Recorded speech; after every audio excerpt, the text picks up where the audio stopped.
Bienvenue à tous pour une nouvelle vidéo FR Even. Donc aujourd'hui dans la série FH Sport on découvre des nouveaux sports. Cette semaine c'est la slackline, on est avec Romain Deval, un amateur de slack. Donc on va essayer de lui poser quelques questions, qui va nous montrer un peu ce qu'il sait faire. Et du coup est-ce que tu peux nous parler de la slackline? Alors la slackline concrètement c'est un sport où on tend une sangle entre deux points d'accroche à différentes hauteurs sur différentes longueurs et on marche dessus ou on saute dessus, on rebondit, donc c'est un travail sur l'équilibre. Tout ça. D'accord. Et qu'est-ce qui t'a amené à faire ce sport? Concrètement j'ai toujours aimé les sports d'équilibre, donc en général que ce soit le trial ou la slackline, donc c'est des sports qui m'attirent et puis j'aime ce travail sur soi-même, le travail d'équilibre. Ok, je viens d'entendre trial, on a fait une vidéo de trial, si vous voulez la voir elle sera juste là en suggestion. Moi j'ai une question aussi, du coup c'est quoi pour toi ta figure préférée et celle qui est la plus dure pour toi? Alors ce qui est plus dur en soi, ça va être de sauter donc sur la sangle parce que ça nécessite beaucoup plus de dynamisme et de précision. Et la sangle a des réactions assez particulières, donc ça nécessite beaucoup plus de concentration et c'est ce qui est le plus dur on va dire dans les différentes disciplines. Ouais, bah imagine, regarde, moi là j'ai jamais fait de slack ou peut-être une fois sur 3 mètres, là vous avez tendu 15, 20 et 35 mètres, c'est ça? Qu'est-ce que tu conseilles du coup à un débutant pur comme moi pour commencer la slack? Un débutant pur, ça serait de tendre une sangle sur 5 à 10 mètres, comme tu l'as dit, comme on t'a fait essayer, et puis de commencer tranquillement à marcher, donc à petite hauteur, comme ici on voit, donc elle est assez basse, et puis ensuite progressivement augmenter les longueurs pour évoluer. Ah bah c'est parti hein. Allez. Alors première chose qu'il faudrait que tu fasses, c'est que tu penses à toujours garder les genoux bien pliés, donc rester fléchi. Garder les pouces au niveau du placement de tes pieds sur la sangle, donc essayer de rester centré sur la sangle avec les pouces toujours dessus, et puis bon après tu te sers bien de tes bras en balancier et surtout le regard loin, genre tu regardes pas tes pieds, faut vraiment que tu regardes le bout de la slack en fait. Ouais. Tu mates l'arbre qui est au bout. Jamais mes pieds. Ouais. Je sais que c'est difficile mais l'idée c'est que quand tu vas faire tes pas, contrairement à au lieu de te regarder tes pieds et pour te placer, tu vas essayer de tâtonner en fait. C'est-à-dire de rester sur ta jambe d'appui tant que tu n'as pas posé l'autre pied, et une fois que tu as senti que tu es sur la slack, là tu peux commencer à basculer et passer au pas suivant. Ok. Voilà. Ça devrait déjà monter, ça va. C'est première étape. Je suis bien alors placé. vas-y, là c'est bien. Et là, je vais te lâcher l'arbre déjà. Ouais. Je lève les bras. Yes, c'est bon. Et là j'avance. Et là commence à passer, approche ton pied lentement de devant et essaie de pas faire de mouvements brusques, ça évitera que ta sangle tremble. Ouais. Faut essayer d'avoir des mouvements Attends, fluides. et là faut tenir l'équilibre. Voilà, reste stable. Oh je suis chaud. Quand tu perds l'équilibre, n'hésite pas à te fléchir, ça aide à rester stable. Là j'enlève le pied et je transfère. Voilà. Ouais, là je suis pas bien. Ah je suis pas bien, j'ai perdu mon pouce derrière. Ouais, quand tu fais ton mouvement, quand tu enlèves le pied, ouais. Le fais pas brusquement. Essaie de toujours garder une fluidité dans tes mouvements. Ça passe. C'était prévu. Bon c'est pas évident hein. Franchement je m'attendais pas à ça, c'est vraiment pas évident. Donc j'espère que Quentin fera mieux. Normalement si mes souvenirs sont bons il en a déjà fait. Donc montre-moi un peu comment tu sais faire Quentin. À toi.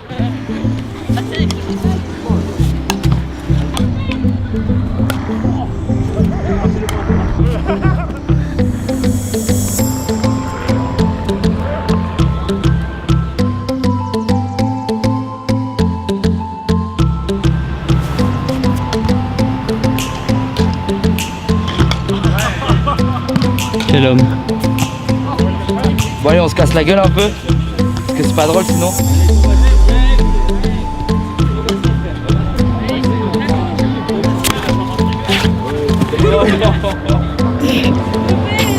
Je me suis défoncé les côtes. Deuxième essai, je vais essayer déjà de battre mon propre record. Je crois que c'est 3 pas ou 4 pas maximum. Si j'en fais une dizaine, je suis content.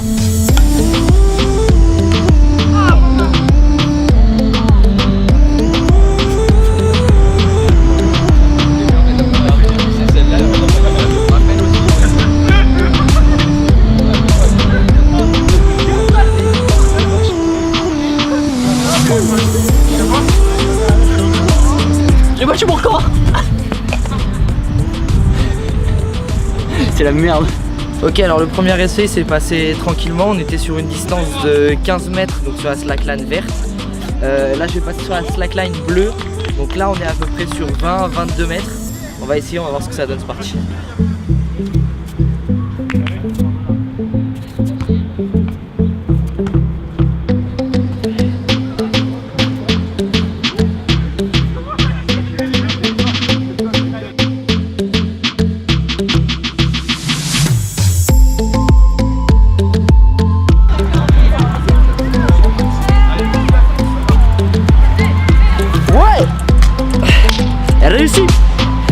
je suis quand même beaucoup moins à l'aise. Hein.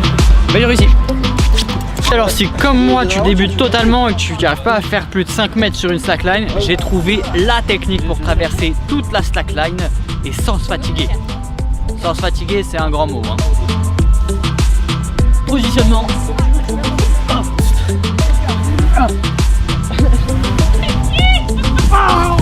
Bouge. Je tiendrai. Non. Non. Non. M'en fous, j'y vais jusqu'au bout. Voilà. Pouce bleu pour la nouvelle technique que je viens de découvrir. Ok les gars, deuxième étape, on passe au niveau supérieur. Romain, qu'est-ce qu'on fait? Alors bah vas-y, maintenant on va essayer de sauter sur la slack. Donc tu vas te mettre assis comme je t'ai montré tout à l'heure. Ouais. Puis vas-y. Alors attends, je vais le mettre comme ça. Donc assis comme ça. Ouais, c'est ça. Donc trouve bien ta position pour être à l'aise. Et maintenant tu vas donner des impulsions avec ton pied au sol déjà pour commencer à essayer de prendre un certain rebond. Bon, en fait on fait du trampoline sur une sangle quoi. C'est ça. Je vais la retendre, je sais pas comment aller. Hop là. Raté. Allez, deuxième essai. Allez.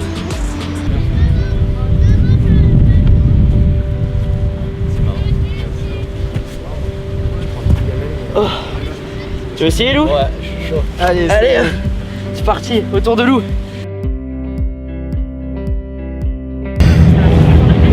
Pouce bleu pour Lou qui arrive pas à monter. Non mais arrête avec tes pouces bleus toi. Essaie de pas trop agiter tes bras parce que ça risque. Oui bah c'est galère. Bon allez, dernière étape de tout ça. On va essayer donc la 35 mètres. Donc pour vous donner une idée, elle part de là, hop, jusqu'à là-bas. Ce qui est quand même énorme. Donc je vais poser la caméra. Et enjoy. Donc comme j'ai dit, on va essayer. Elle est juste là. Romain, tu me conseilles quoi pour celle-là?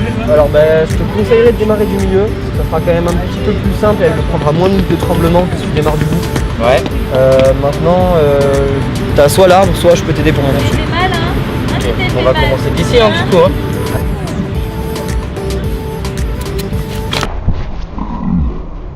Ça va?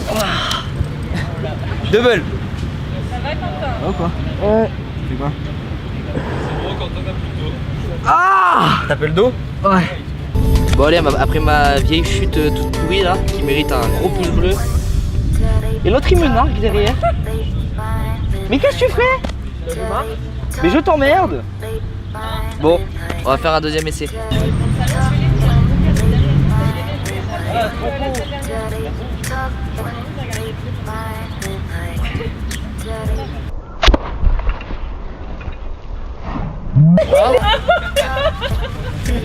Ça passe.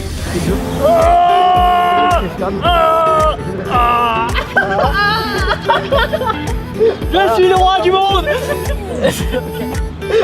Ok, donc cette slack que j'ai essayé de monter là où j'ai pas réussi, Ouais. en fait j'ai remarqué qu'elle était plus petite que la première que j'ai essayée. Ouais. Alors en largeur, elle fait la moitié de l'autre. Ouais, est-ce que tu peux m'expliquer pourquoi il y a des différentes tailles? Ouais. Alors celle-là, bon là on a tendu que 35 mètres, elle fait 80 mètres de long. L'idée c'est qu'en fait sur une sangle comme l'autre, qui est donc 2 fois plus large que celle-ci, donc 5 cm de largeur, ça fait beaucoup plus de poids sur une grande longueur, ce qui force à devoir mettre beaucoup plus de tension. Et sur une grande longueur comme à partir des 30-35 mètres, ça commence à ne plus être jouable et ça fait trop de poids, donc on ne peut pas l'attendre suffisamment. Est-ce que c'est possible de mettre une sangle très fine sur une petite distance? Ah oui, c'est faisable. Par exemple, j'avais un ami qui avait commencé de suite avec une sangle de cette largeur sur 20 mètres, donc à peu près la longueur de celle qui est derrière toi. Au final, lui, il a appris comme ça a fonctionné. Il a eu peut-être un peu plus de mal à démarrer au début, mais une fois qu'il avait compris, il a évolué un peu plus comme nous. Ouais. Donc c'est faisable. Ça, après, je pense que c'est une question de goût, mais c'est vrai que si on veut passer sur des plus grandes longueurs, c'est préférable de commencer rapidement sur une plus fine. Ok, bah merci à toi, c'était tout pour moi et Je t'en prie. c'était un plaisir de partager cette slackline. Bah, c'est un plaisir pour moi aussi, hein, et c'est toujours plaisir de partager un peu des sports comme ça qui sont un peu méconnus. C'est vrai que c'est pas encore super connu, mais ça mérite à connaître. C'est génial pour la proprioception de ce que j'ai compris. Oui, Et absolument, ouais. C'est doux pour le corps, bon sauf quand on chute, mais du Sauf coup quand c'est on chute, c'est ça. Mais c'est génial, merci.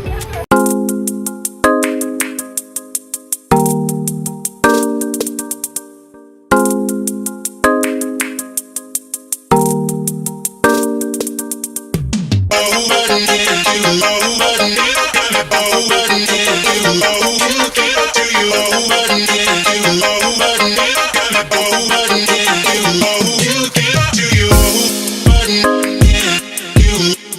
les gars, c'est la fin de session, on remercie Romain Deval pour ça, il nous a bien fait découvrir la discipline. Si vous avez aimé, n'hésitez pas à mettre des pouces bleus, à partager et à vous abonner à la chaîne YouTube. Et je vous laisse Lou qui va vous expliquer 2-3 trucs. Exactement, bah pour moi c'était la première fois que je découvrais la slackline vraiment, donc c'était un plaisir de découvrir ce sport. C'est pas évident les premières fois, Quentin en avait déjà fait un peu si je dis pas de bêtises. J'en avais déjà fait. Du coup en fait ce qu'on va faire, on va vous mettre donc FH Sport, c'est une série en fait, comme vous voyez c'est le hashtag 4, c'est-à-dire qu'on a 3 autres épisodes en fait de découverte de sport que vous pouvez voir dans les suggestions que je vous mettrai juste en haut et dans les vidéos de fin. N'hésitez pas aussi à regarder la précédente vidéo. Donc moi la précédente vidéo c'était mon plus gros saut mental en fait, le premier saut mental que j'ai fait à Cannes. C'était pour une association, non une entreprise. Une entreprise locale à Cannes qui s'appelle Tartine et Confiture. Je vous invite à la regarder, je vous mettrai la miniature. Et avant qu'on se quitte, soyez connectés. Enjoy! Oh,